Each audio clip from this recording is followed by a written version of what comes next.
What's going on, everybody? Typically, I'd be recording my intro standing in my POH. However, ever since I announced my intentions to max this account, I'm trying to be a little more efficient with my time and just always be gaining EXP. Because obviously, you need to gain EXP to gain levels, and you need levels to reach max total level. Simple enough, but it's going to go a long way to maxing. Right now, we're specifically doing barbarian fishing. It's obviously going to gain fishing EXP, but it's also going to net us a little bit of agility EXP. It's not much, but once we get to 99 fishing, or along the way, we're going to gain enough EXP to save us a day or two, maybe even a little bit more than that, at the RD rooftops.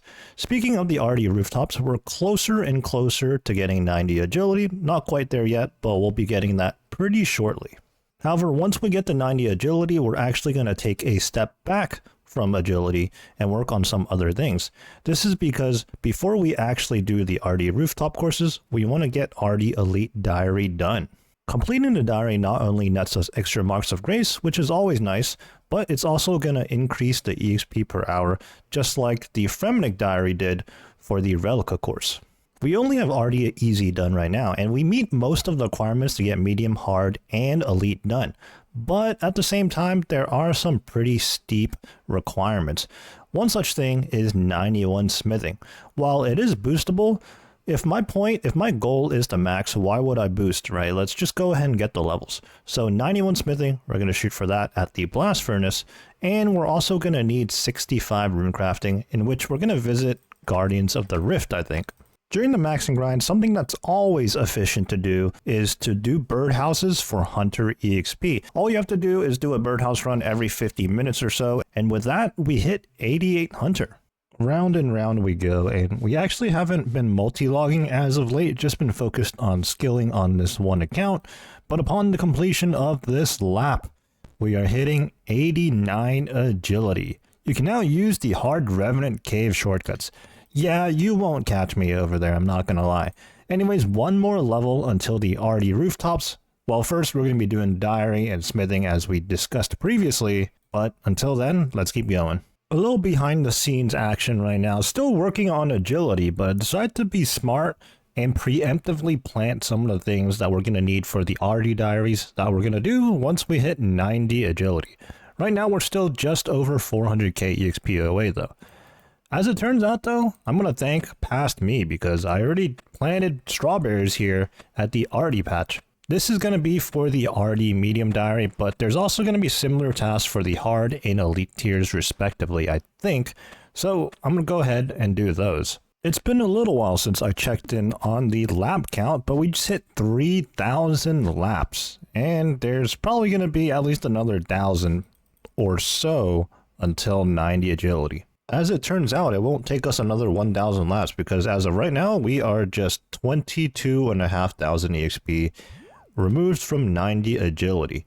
So we're going to be out of here sooner than later. Here we are on the final lap and we're going to be hitting 90 agility finally, but still another 9 levels to go. And as we know, 92 is the halfway mark. So we're a long ways away from being done with agility. So previously I discussed that we're going to have to work on the RD Elite Diary. Well, first we have to do medium and hard because I believe we only have easy on this account. But not only that, in order to accomplish those diaries, we're going to need 90 smithing, I believe, or 91, and we're actually going to need some runecrafting levels as well. But there we have it, 90 agility. You can now use the RD course. That is what we're after. All right, let's go take a look at the achievements here. In the achievement diaries, if we scroll down, we can see we have easy completed. We did that a long time ago. We don't have medium done, but we do meet all the requirements for that. It's just a matter of doing it. And in terms of hard tier, we're going to need to runecraft some death runes, I believe. Yep, right at the bottom. That's going to require 65 runecrafting. Currently, we're just sitting at 49. Just shy of 50 actually, so we're gonna have to figure out how to get 15 to 16 runecrafting levels. Now in terms of elite, we have almost all the requirements, but we're gonna need 91 smithing, so that's gonna be a big journey there at the blast furnace. The first order of business as we step away from the Relica rooftops is actually to do Tears of Guthix. I believe it's time. Honestly, I can't remember the last time I did Tears of Guthix. It was probably quite a while ago. I've not done a really good job of keeping up with this, but this should get us some sailing XP, which is going to be some free total levels. And we managed to snag ourselves a new PB. Wow. I think there is some strategy to this, but I've never really figured it out. But we jumped from 24 to 31 sailing. That is absolutely massive. 7 total levels right there. In order to get from 49 runecrafting to 65, I've decided to do Guardians of the Rift. Now, first things first, let's go ahead and open up the magic box that is group storage, and I'm going to steal 1 dragon pickaxe from myself. That's definitely going to be very useful here and down the line when we train mining, because we're only 71 mining. Now, Guardians of the Rift obviously is a runecrafting training method, but it is nice because we are going to gain a little bit of mining XP as well as crafting, I believe. So 3 skills in 1 minigame activity. Feels pretty good. But right now, the world is empty because I'm actually not on the Guardians of the Rift world, so let's get to that. And actually, I also have to clear my inventory, but we'll get situated and start doing Guardians of the Rift. Alright, we've made it into the mass world. Plenty of people standing around and waiting to get into the next room. Actually, yeah, because we're here for the first time, I have to go through a bunch of dialogue. There we go. Now, it's been a long time since I did any Guardians of the Rift. In fact, I think the last time I was here, I completed my robe set on wait for it, and then I just noped out. And then to get to 99 runecrafting, I just camped myself at Zaya runecrafting for the rest of the time. So don't really quite remember how to do this minigame, but we'll figure it out. And plus, we're in the mass world, so these games should be fine regardless. I know for a fact things would be a lot better if we had any rune pouches, but at the moment we don't. But I think we can get them from this minigame itself instead of having to go into the abyssal area by means of ferrying. So yeah, we'll just see what happens after a couple of games, and then hopefully we start getting some goodies. And we just hit 50 runecrafting, and I still have no idea what's going on. Still figuring out the game. We actually hit that level 50 off of completing the first game. I'm not sure if that actually counted as a full game for us on the high scores or anything like that, but nevertheless, we're going to begin mining now onto the next game, and I went ahead and turned on Entity Hider. Seeing all these people here was cool for all of 2 seconds until I realized I couldn't even see where my character was or what was going on, so we're going to go ahead and turn on Entity Hider, although I can see other people's pets still, so that's pretty cool. I should really look up a guide or something, but I think it's coming back to me on the fly. So, in the beginning, you want to mine these Guardian fragments, and you need to turn these Guardian fragments into Guardian Essence. However, sometimes you can get Guardian Essence straight up, as there's these portals that will send you to the side of the rooms in which you will get Guardian Essence straight up. But that's not always going to happen, and that happens on a clock of some sorts, I think. So we do want to make sure we're in a certain rotation. So let's go ahead and craft some water runes right now. Maybe I should have gone for the chaos runes just for better EXP, but that's actually another thing we have to concern ourselves with in terms of reward points. We're going to need a balance between the elementals and the catalytic energy. So yeah, we got to keep our eye out on that. So cosmic, for example, is catalytic, and then fire is an elemental. So we have to find a balance on that. And there is the aforementioned portal. Let's go ahead and go in there real quick. And when we mine from this, instead of getting fragments, we're going to get Guardian Essence straight up. Now, because we don't have any rune pouches right now, unfortunately, we're not really making great use of it or taking full advantage.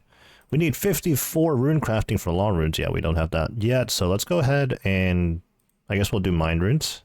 But yeah, we're not getting very much EXP and not really getting our money's worth right now for our efforts because of our lack of rune pouches, but hopefully we will be getting some. While we're doing the Guardians of the Rift minigame on 416 here, coincidentally, we're also doing some rune crafting on Wait For It. We're upkeeping our blood runes right now. Didn't really feel like getting into too much, and as I stated earlier in the video, actually, I've been single logging for the most part. But I brought myself to log into this account again, and I'm just doing a nice chill activity in the background. So that is another game completed, and actually looking at the chat box now, the very first game we did not count because we joined midway through. I don't think we did enough for it to count as a KC. But let's go ahead and search the rewards guardian. We do have a point or two, and we got 15 abyssal pearls. That is very lucky. That is a collection log right there. And abyssal pearls are the currency for this location. So if we talk to Apprentice Felix right here, this is where we can get the Guardians of the Rift outfit, as well as the Ring of the Elements. I'm actually not sure what the Guardian's Eye is, and all these talismans. If you're in the middle of a quest, especially Morning's End Part 2, in which you need the Death Talisman, I believe, or maybe some other quests, I think one of the Fairy Tale quests, you might potentially need a talisman, a nature talisman, which is terrible to get otherwise. You could do Guardians of the Rift. But anyways, let's go ahead and put those pearls away and these runes away, actually. And let's get back in there for another game. Being that we're only here to get to 65 rune crafting, I don't really expect to unlock anything. So with that being said, I'm going to get on with the grind and I'll check in if anything notable does happen.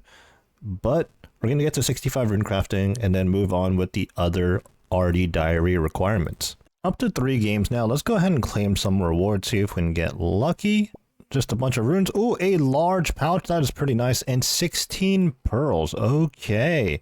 All right. I mostly exited just because, not that I was particularly interested in the rewards at that point in time, but I did realize I already have some rune pouches. I guess they're just called like small pouch, medium pouch, but I made the realization I already had this. And then we're also going to go ahead and take our rune pouch out. And you know what? Unfortunately, since we're not 99 magic yet, I'm going to have to go TP to the POH to switch over to the lunar spellbook. And I will explain that in just a second. All right, as we switch spellbooks here, we want to be on the lunar spellbook for the NPC contact spell. This is because whenever you use the pouches for the rune essence, they eventually degrade. Now, this is only prevented by being 99 rune crafting. That's just one of the perks, I believe. Otherwise, you're going to have to make your way over to the Abyss area where there's an NPC in the center that you have to speak to repair your pouches. But with the power of NPC contact, we should be able to just directly communicate with that NPC so we can stay at Guardians of the Rift and repair our pouches as we go. Assuming we have the right runes for that, so let's go back to Guardians of the Rift and then get sorted out on that. Just as an example, I'm going to go ahead and do that now. NPC contact requires astral runes, cosmic runes, and 2 air runes. So cast NPC contact, and then let's see if we can find the correct NPC to talk to here. I believe it is the Dark Mage, if I'm not mistaken. Well, that was a little awkward. That was not the dialogue I was anticipating, but perhaps that's just because my pouches are in perfect condition, so there's no use talking to him right now. But let's hop back into the Guardians of the Rift Mask World and continue our games. I would like to point out, now that we're back in the game, there is a method to repair your pouches here at Guardians of the Rift without leaving and without the NPC contact spell. But it requires payment with Abyssal Pearls. Honestly, not a great use of Abyssal Pearls if you ask me. You want each and every single one of them to go towards your Guardians of the Rift outfit, because that skilling outfit is by far the best skilling outfit that I can think of. The angler one is kind of whatever. I suppose it's kind of neat. The anglerfish one for fishing does enable you to start fishing minnows, and spirit anglers is kind of nice, but it just does not compare to the bonus runes you can get out of the Guardians of the Rift one. And then I'm trying to think of the other outfits right now. The fire making one is, I mean, it's only useful for Wintertodt itself. The EXP boost in all the skilling outfits is honestly not too big of a deal, except for maybe if you're considering going for 200 mil EXP, but I mean, not too many people have that as a goal. Same thing applies to the wood cutting one and the mining one as well. Although I do believe getting a prospector's piece is actually a Falador diary requirement, so you may as well go for that, I suppose. Graceful used to be really good once upon a time, but I'm not even using it here now because of the stamina changes over the years. Yeah, like it's just not an issue anymore. Although I will be using that outfit at Blast Furnace. That's probably the only location in which you would really quote-unquote need the graceful outfit. Alright, not that my pouches necessarily need a repair at this given time, but I went ahead and tried the NPC dialogue again, and it just disappeared, so I'm wasting runes. But let's go ahead, just for the video, we speak to the Dark Mage. He does ask, can't you see I'm busy, but now I have the option to ask him to repair my rune pouches. Alright, now we know that works. I've actually not done that before. At least I don't remember having to do that. Ooh, we got ourselves a giant pouch. Another 16 abyssal pearls? Like I said before, it's been a long time since I've been here at Guardians of the Rift, but I feel like I've been getting very lucky on these abyssal pearls. If we look in our bank here, we already have 63, and we don't have too many completions. In fact, you can see right here, we only have 8 rifts closed. So I don't know if I'm just getting incredibly lucky, or if they've made changes over the years since I've last been here at Guardians of the Rift. Just hit level 54 runecrafting, which is actually a pretty huge level because that unlocks law runes. Now I can do that in the rotation when it pops up. Being low level at Guardians of the Rift is honestly a little unfortunate because there's only a very few amount of runes or these talisman things, these altar things that you can actually get through. So yeah, the higher level you are, the better. Speaking of levels, we picked up this giant pouch earlier and I kept it in my inventory forgetting that there's a level requirement to use this. This actually requires a level 75 requirement, but we'll be out of here before then. Down the line though, we will return to Guardians of the Rift obviously to pick up the full outfit, but for right now, our sole objective is just to get to 65 runecrafting. Over the course of our maxing grind, I've made it a point to do my birdhouse runs whenever possible, but I think on this Guardians of the Rift grind, this is going to have to be an exception. I did initially teleport out and do a run, but then I realized how inconvenient this is, because oftentimes I would teleport out in between games, and by the time I come back here, the game is midway through in progress, and it's kind of awkward. It's like, do I join in? Can I join in? Sometimes the world is full. So I think with that being said, I'm going to pass up on the hunter levels or hunter exp from birdhouses for now, and then we'll continue doing it when it's a more convenient time to do so. For example, when we get to the smithing, it's going to be very easy for us to TP out and do one because we can just come right back to Blast Furnace and continue gaining smithing XP. But in terms of Guardians of the Rift, there's only X amount of games that happen per hour, so we're going to have to stay here as long as we can. Well, I wasn't quite expecting this. Finished another Guardians of the Rift game, level 56 runecrafting level now, so 9 levels to go. But we hit 1950 total. We were a bit far away from that goal, actually, or that milestone, but we did do that Tears of Guthix recently, which put us at 31 runecrafting, or sailing. Runecrafting on the mind, but we are up to 31 sailing. Still a ways away from 2k, and definitely quite far away from max total level. Another Guardians of the Rift game down, and honestly I did not expect this, so I accidentally closed out the little pop-up, but we just hit 60 runecrafting, so that's 5 more levels to go until we get out of here. But once again, I am going to have to return at a later date for the outfit for sure. We all know the runecrafting skill is infamous for being one of the slowest skills in the game. However, I still did not expect to get from 49 to 65. This would end up being a multi-day process. But here we are at 62 runecrafting, and hopefully today we get to 65. We're currently a few more Guardians of the Rift games removed from hitting 65, and then we'll be out of here. Before that, well, along the way we hit 72 mining, which I feel like is a pretty significant level for some reason. Can't pinpoint it, maybe this will tell us. No, not that. I'm not really interested in that. It might be a quest requirement of some sort. Anyways, like I said, we're a few games removed from 65 and we'll be out of here. But before we leave, we're definitely going to pull a whole bunch of rewards, because if you can see at the top right here, we have a whopping 107 points, and we're definitely going to be snagging a few more of those. So yeah, we're going to be pulling a lot of points. We'll see if we can get enough abyssal pearls to start building towards our Guardians of the Rift skilling outfit. I don't actually know what it's called. Robe of the Eye? Yeah, I think that's what it is.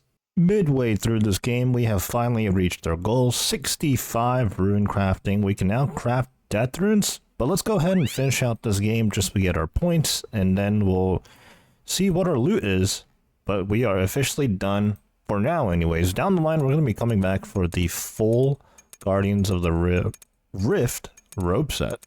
Alright, we are officially done with Guardians of the Rift for now. We have 117 reward points available to pull, but just before we start doing that, for reference, let's check our bank here, and we do have some Abyssal Pearls already, 93 from pulls we did earlier. Initially, I was just pulling the rewards sporadically, but I decided to hold on to them for one big pull at the end of the session, and we'll see if we have enough to get at least one of the rope pieces. Well, let's begin. I suppose let's do a big search because 117 points is going to be a lot to get through. Okay, right away we're already getting some pearls, and oh, I got baited. I thought that was the Abyssal Needle. However, we do get an intricate pouch. I don't know what that does really. We're up to 180 pearls now. 210, wow, okay. Things are looking up. We get a catalytic talisman. Could come in handy, potentially. In our inventory, it's starting to fill up. A lot of talismans, a lot of runes. And yeah, let's go ahead and open these pouches. What do you actually get from them? You need at least 2 free... Okay, let's sort out our inventory real quick. But I already think we have enough pearls for at least one piece of the outfit. So that's kind of surprising. Let's go ahead and bank all these runes. A variety of runes is always nice. Okay, the intricate pouches will just give us even more runes. All right. And I think we have, yeah, we still have another 30 pulls to go. 32.